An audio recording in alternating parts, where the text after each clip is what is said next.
Petróleos Mexicanos. Petróleos Mexicanos is widely known as a Pemex company.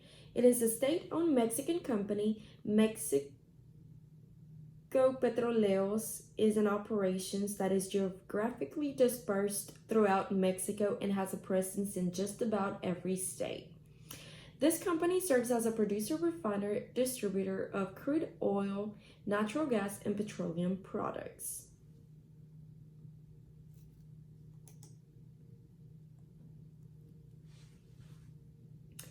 The income generated helps support the 3 levels of government for the federal, state, and municipal.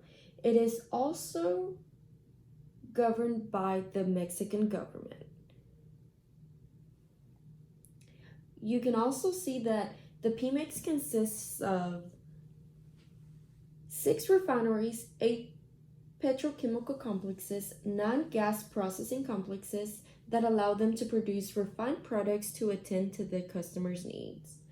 83 land and maritime terminals, oil and gas pipelines, maritime vessels, and over 10,000 ground transportation supply service stations throughout the country. It carries out large-scale exploration and extraction projects every year, generally about 2.5 million barrels of oil daily.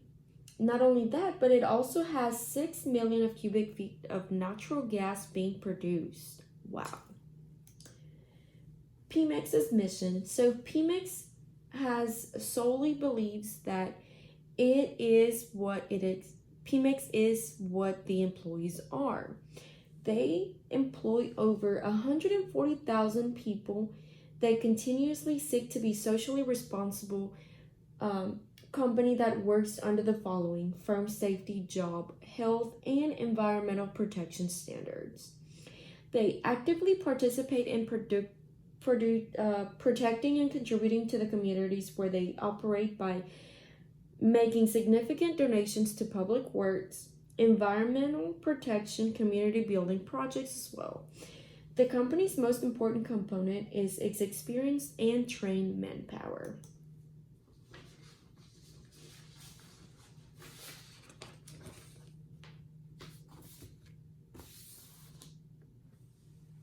Pemex is generated and economically helps support its 3 levels of government, as I had mentioned previously: federal, state, municipal. This company serves as a producer, refiner, and distributor of the following: crude oil, natural gas, petroleum products. Pemex has become one of the few integrated oil companies developing its entire productive chain: exploration, production, industrial processing, refining, logistics, and marketing. What company do you know that consists of each and every one of these concepts? There aren't very many of those, by the way.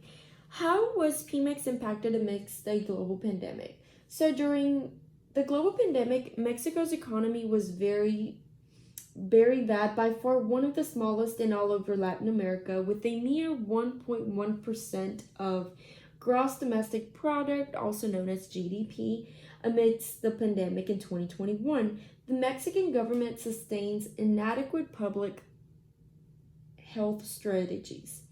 Mexico also did not help as a whole, for they had little to no economic stimulus response, as well as the effects of the pandemic on the country's GDP. Because of this, it resulted in Pemex's federal support to be nearly 1.14% of gross domestic product in 2021. As you can see in the graph here, at the very end in January 2021, they had up to 64,000 pesos, which if you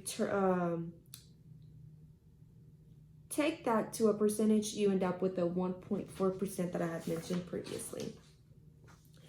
Moving on, here we have a brief overview or timeline of Pemex since it was opened in the 1900s.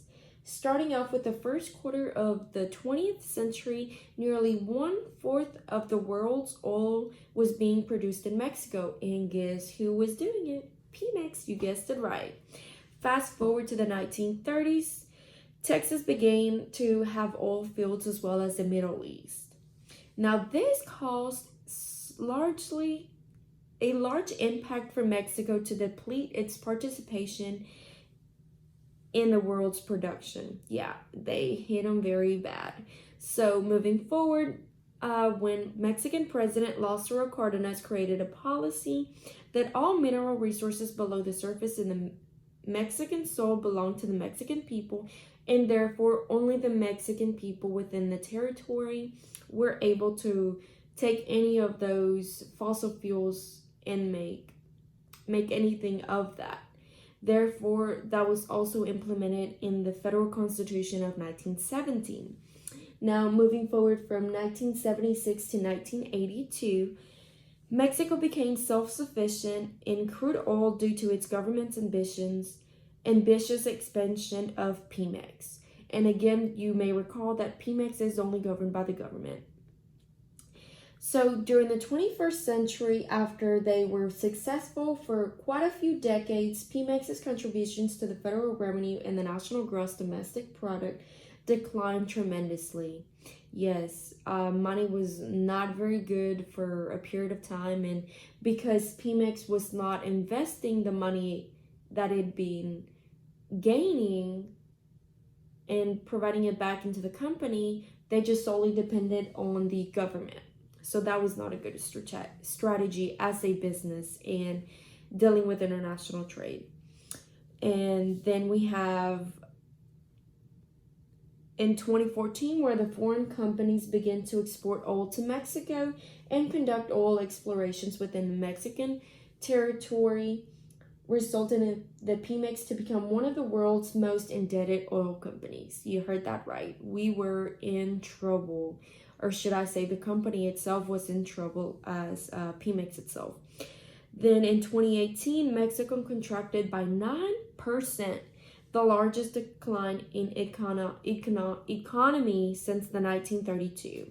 Yes, it was rough for quite a period of time. However, in 2021, due to the COVID-19 pandemic, Mexico's economy rescue package was by far, again, one of the smallest all over Latin America, to a mere 1.1% of GDP. This resulted in Mexico's economy to really hit rock bottom pretty much.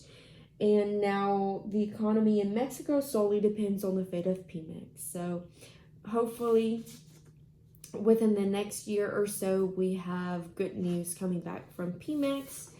And that moves on to our various solutions available to address this. What is the government doing in Mexico right now?